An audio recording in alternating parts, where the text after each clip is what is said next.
ये लड़ाई धार्मिक बनाम राजनीतिक सत्ता का टकराव है और इसमें जो सरकार स्वयं को गोरक्षक और हिंदुत्व की ध्वजावाहक कहती है, उस पर सीधे शंकराचार्य जी ने सवाल उठा दिया है और इसलिए अब उन आंकड़ों को टटोलना ज़रूरी है कि क्या जो शंकराचार्य जी कह रहे हैं, वो आंकड़ों में परिलक्षित हो रहा है अथवा नहीं। आपको बताऊँ कि गोरक्ष का कानून उत्तर प्रदेश गो वध निवारण अधिनियम 1955 बनाया गया था। 2020 में योगी सरकार ने इसको और कड़ा किया।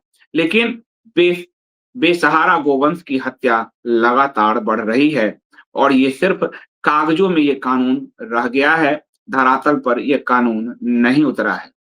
और यही कारण है कि उत्तर प्रदेश का खुद आंकड़ा देखें, तो उत्तर प्रदेश में सरकार मुकदमों को बढ़ा रही है, यानी गोवध हो रहा है, ये सरकार के उन मुकदमों से पता ही चल रहा है।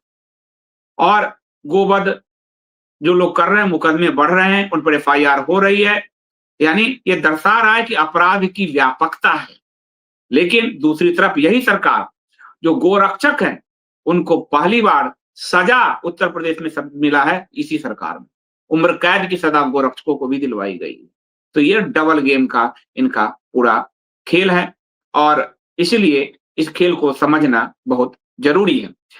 योगी सरकार ने कुछ काम किए, अस्थायी गोवंश आश्रय की स्थापना किया है, हर जिले, ब्लॉक स्तर पर हजारों की संख्या में गौशालाएँ बनाई है, पशु संरक्षण अधिनियम के तहत। लेकिन और इसमें जो लोग बेसहारा गाय को पालेंगे, उसको 900 से 1500 रुपए प्रति माह जो है उनको अनुदान दिया जाएगा।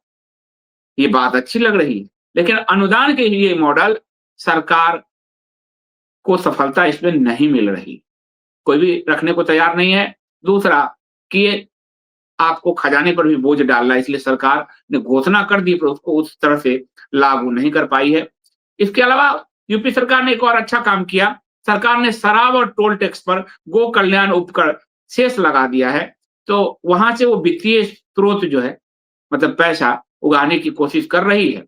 लेकिन धरातल कुछ और कह रहे हैं। धरातल पे जो मशीनीकरण हुआ है, ट्रैक्टर आदि हुए हैं, जिसके कारण बैल आदि की हत्या बढ़ गई है। भ्रष्टाचार और कुप्रबंधन बहुत भयंकर है उन सब गौशालाओं में और जिसके कारण गाय को साफ-साफ बेचा जा रहा है और गाय की हत्या आगे बढ़ रही है।